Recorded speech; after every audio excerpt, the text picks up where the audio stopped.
Hi students, welcome to our channel. Grade 9 Mathematics at Advanced Level. Exercise 1.1ல வந்து 5th question பார்க்குறோம். இதுக்கு முன்னாடி உள்ள questions எல்லாமே before the videoல இருக்கு, செக் பண்ணிக்கோங்க. Which of the following pairs of sets are equal?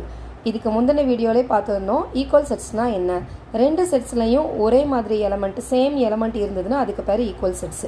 இப்போ நமக்கு கொடுத்துருக்க இந்த எக்ஸாம்பிள் இந்த கொஸ்டின் பார்த்தீங்க அப்படின்னா இந்த ஃபஸ்ட்டு செட்டு, இந்த செட்டில் வந்து DECENT மொத்தம் 6 எலமெண்ட் இருக்குது. பட் இந்த எலமெண்ட் ரிப்பீட் ஆகிருக்கு. ரிப்பீட்டட் எலமெண்ட் நம்ம எடுக்க மாட்டோம். அப்போ let A is equal to, இப்போது எலமெண்ட் ரிப்பீட் பண்ணாமல் எழுதிக்கலாமா? DECNT, இதுதான் வந்து ஃபஸ்ட்டு செட்டோட எலமெண்ட். அடுத்து நெக்ஸ்ட்டு செட்டை வந்து பின்னு நான் எடுத்துக்கிறேன். இப்போ அதில் உள்ள எலமெண்ட் பார்த்தோம் அப்படின்னா CENTD. ரெண்டு எலமெண்ட்டையும் கம்பேர் பண்ணலாமா?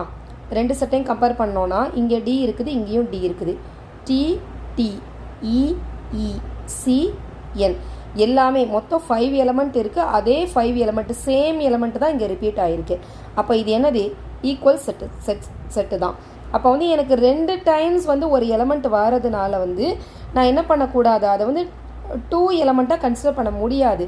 செட்டுக்கான டெஃபினிஷனே வந்து டிஸ்டிங்க்ட் எலமெண்ட் தான் ஒரு செட்டுக்குள்ளே இருக்கணும். அப்போ ரிப்பீட் ஆச்சு அப்படின்னா நம்ம எழுதும்போது என்ன பண்ணிக்கணும், 2 எலமெண்ட் ரிப்பீட் ஆகும்போது அது ஒரு எலமெண்ட்டாக நம்ம எழுதிக்கலாம். சரியா? அப்போ DECNTன்ற இந்த எலமெண்ட்ஸ் 5 எலமெண்ட்ஸ் தான் ஏ செட்டில் இருக்குது. அதே மாதிரி அதே சேம் 5 எலமெண்ட்ஸ் தான் பி செட்ஸ்லேயும் இருக்குது. தேர்ஃபோர் இது ரெண்டுமே ஈக்குவல் தான். அப்போ இது எப்படி சொல்லணும்? A is equal to B அப்படின்னு சொல்லணும். இப்போ நெக்ஸ்ட் கொஸ்டின் பார்த்தோம் அப்படின்னா ஃபஸ்ட்டு செட்டில் வந்து 4 எலமெண்ட் இருக்குது. செகண்ட் செட்லேயும் 4 எலமெண்ட் இருக்குது. இங்கேயும் A இருக்குது, இங்கேயும் A இருக்குது. பை B √2 ஸோ இதில் இருக்க எலமெண்ட் தான் இங்கேயும் இருக்குது. அதனால both sets are equal sets. ஓகேவா? ஓகே, நெக்ஸ்ட் கொஸ்டின் பார்த்தோம் அப்படின்னா ஒரு செட் பில்டர் ஃபார்ம் கொடுத்துருக்குறாங்க. X such that x is 0 of the polynomial x square. அப்போ எக்ஸ் ஸ்கொயர்ன்றது ஒரு பாலினாமியல். அப்போ அதை நான் எப்படி எழுதிக்கலாம் அப்படின்னா let P of x is equal to x square. Polynomial அப்படின்னா இக்குவேஷன் இப்படி தான் எழுதுவோம். இதுக்கு ஒரு பேர் வச்சுக்கிறோம், P of xன்னு சொல்லிட்டு. அப்போ P of x is equal to x square polynomial. ஓகேவா? இதில் x is 0 of the polynomial. 0 of the polynomial அப்படின்னா இந்த x ஸ்கொயர் வந்து is equal to x square is equal to 0ன்னு எழுதணும். ஓகேவா? அதாவது அதோட ரூட்ஸ் கண்டுபிடிக்கிறதுக்கு, அதோட ஜீரோஸ் கண்டுபிடிக்கிறதுக்கு என்ன பண்ணியிருந்திருப்போம், x ஸ்கொயர் அந்த பாலினாமியல் ஈக்குவேஷன்ஸ் ஈக்குவல் டு 0ன்னு வச்சுப்போம். அப்படின்னா எக்ஸுக்கு எனக்கு என்ன வேல்யூ கிடைக்கும்? x is equal to 0. x square 0னா ஸ்கொயர் இங்கே போச்சுன்னா x ஆல்சோ 0வாக தான் இருக்கும். சரியா? ஸ்கொயர் இங்கே போச்சுன்னா என்ன அர்த்தம்? இங்கே ஸ்கொயர் ரூட் எடுக்கணும்னு அர்த்தம். சரியா? அப்போ 0க்கு ரூட் எடுத்தோன்னா 0 தானே கிடைக்கும். அப்போது 0 of the polynomial of x square. அப்போ P of x is equal to x square. Polynomial அப்படின்னா P of xன்னு நம்ம எழுதுகிறோம். அந்த ஃபங்க்ஷன் வந்து எக்ஸ் ஸ்கொயர்ன்ற ஒரு ஃபங்க்ஷன் இருக்குது. இதில் நான் என்ன பண்ணுறேன், x is 0 of the polynomial. அப்போ அதுக்கு வந்து ஜீரோஸ் கண்டுபிடிக்கணும், ரூட் கண்டுபிடிக்கணும். அப்படின்னா நம்ம எப்போயுமே எப்படி எடுத்துப்போம், இந்த பக்கம் என்ன ஈக்குவேஷன் இருக்குதோ அது இஸ் ஈக்குவல் டு 0ன்னு வச்சுப்போம்.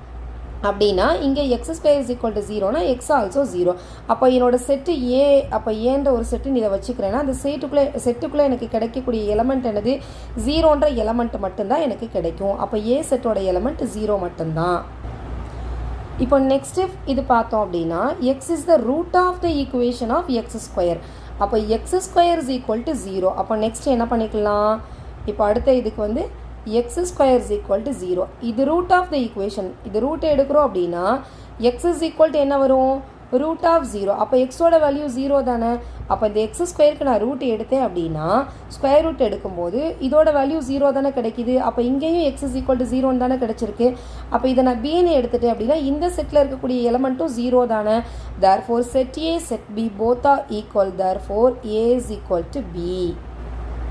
நெக்ஸ்ட் கொஸ்டின் வந்து அடுத்த வீடியோலேருந்து பார்க்கலாம். உங்கள் வீட்டில் யாராவது அட்வான்ஸ் மேத்தமெட்டிக்ஸ் லெவல் ப்ரிப்பேர் பண்ணுறாங்கன்னா அந்த ஸ்டூடெண்ட்ஸ்க்கு இந்த வீடியோ வந்து ஷேர் பண்ணுங்கள். தேங்க்யூ.